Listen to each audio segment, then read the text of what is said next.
بسم اللہ الرحمن الرحیم۔ السلام علیکم محترم ناظرین، شب برات کی فضیلت کے بارے میں حضرت عائشہ رضی اللہ عنہ فرماتی ہیں کہ نبی کریم صلی اللہ علیہ وسلم نے ارشاد فرمایا، اے عائشہ، کیا تمہیں معلوم ہے کہ یہ رات شعبان کی 15ویں شب ہے؟ اس رات میں اللہ تعالیٰ اپنے بندوں پر رحمت نازل فرماتے ہیں، بخشش چاہنے والوں کی بخشش فرماتے ہیں، رحم چاہنے والوں پر رحم کرتے ہیں اور بغض رکھنے والوں کو ان کے حالت پر چھوڑ دیتے ہیں۔ اسی طرح دوسری روایت میں فرمایا کہ اے عائشہ، اس رات میں اللہ تعالیٰ بنو کلب کی بکریوں کے بال سے بھی زیادہ مغفرت فرماتے ہیں۔ حضرت اسامہ بن زید رضی اللہ عنہ فرماتے ہیں کہ نبی کریم صلی اللہ علیہ وسلم نے ارشاد فرمایا کہ لوگ شب برات کی فضیلت سے ناواقف ہیں، جبکہ اس مہینے میں بندوں کے اعمال اللہ تعالیٰ کے پاس پیش کیے جاتے ہیں، تو ہم اس بات کو پسند کرتے ہیں کہ ہمارے اعمال اس حالت میں پیش کیا جائے کہ ہم روزے کی حالت میں ہوں۔ اسی طرح شب برات کی اہمیت کے بارے میں شیخ عبد القادر جیلانی رحمۃ اللہ علیہ فرماتے ہیں کہ یہ شب برات ہے، چھٹکارے کی رات ہے۔ اس رات میں دو قسم کی برات ہوتی ہے، ایک ان بندوں کی جو گنہگار بندے ہیں، اللہ تعالیٰ ان کی مغفرت فرماتے ہیں اور ان کو عذاب سے چھٹکارا ملتا ہے۔ اسی طرح جو اللہ کے مخصوص بندے ہیں لیکن ان کے اوپر کسی بھی قسم کی ذلت و خواری، ذلت و رسوائی ان کے اوپر ہے اور وہ کسی مصیبت میں مبتلا ہے، تو اللہ تعالیٰ اس مصیبت سے ان کو نجات عطا فرماتے ہیں۔ حضرت علی رضی اللہ عنہ فرماتے ہیں کہ نبی کریم صلی اللہ علیہ وسلم نے ارشاد فرمایا کہ اے علی، جب 15 شعبان کی رات پاؤ تو اس رات قیام کیا کرو اور دن کو روزے رکھا کرو۔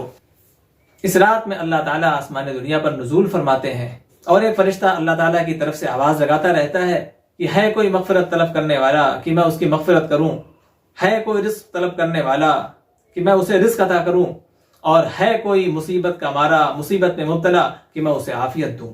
اس طرح صبح تک اعلان ہوتا رہتا ہے، لیکن ان میں 3 قسم کے لوگوں کی مغفرت روک دی جاتی ہے۔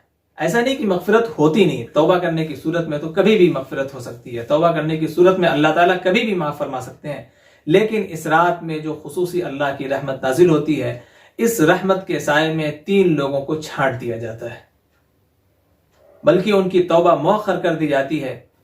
ایک شرک کرنے والا جب تک کہ وہ اپنے شرک سے توبہ نہ کر لے، دوسرے ماں باپ کا نافرمان جب تک کہ وہ اپنے ماں باپ سے معافی نہ مانگ لے، ان کو منا نہ لے، اور تیسرے وہ شخص جو لوگوں سے بغض رکھتا ہے، کینہ رکھتا ہے، جب تک اس کا دل پاک نہ ہو جائے اور وہ توبہ نہ کر لے، اللہ تعالیٰ اس کی مغفرت کو مؤخر کر دیتے ہیں۔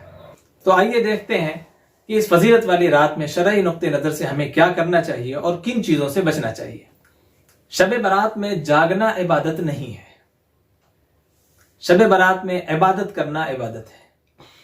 لوگ جاگنے کو عبادت سمجھتے ہیں، تو جب انہیں نیند آنے لگتی ہے تو وہ گپے لڑانے لگتے ہیں، ویڈیوز دیکھنے لگتے ہیں، لوگوں سے ہنسی مذاق کرتے ہیں اور کسی بھی طریقے سے لایانی کاموں میں مشغول ہو کر خود کو جگاتے ہیں، بلکہ شریعت میں مقصود عبادت ہے۔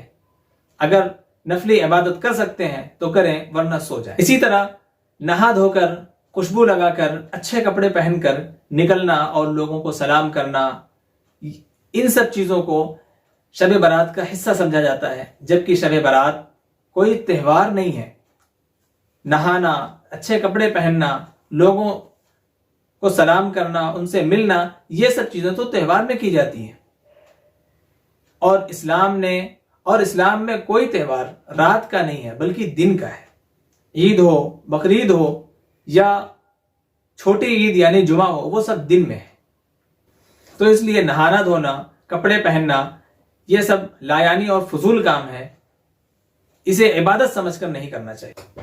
اسی طرح بہت سارے لوگوں میں یہ مشہور ہے کہ نفلی عبادت کا بھی ایک خاص طریقہ ہے۔ نفلی عبادت کا اس رات کوئی خاص طریقہ نہیں ہے۔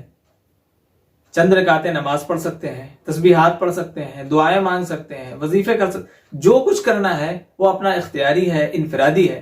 اسی طرح نبی کریم صلی اللہ علیہ وسلم نے ارشاد فرمایا کہ اپنے گھروں کو نفلی عبادتوں سے آباد کرو۔ آپ صلی اللہ علیہ وسلم نفلی عبادت اپنے گھر میں کیا کرتے تھے۔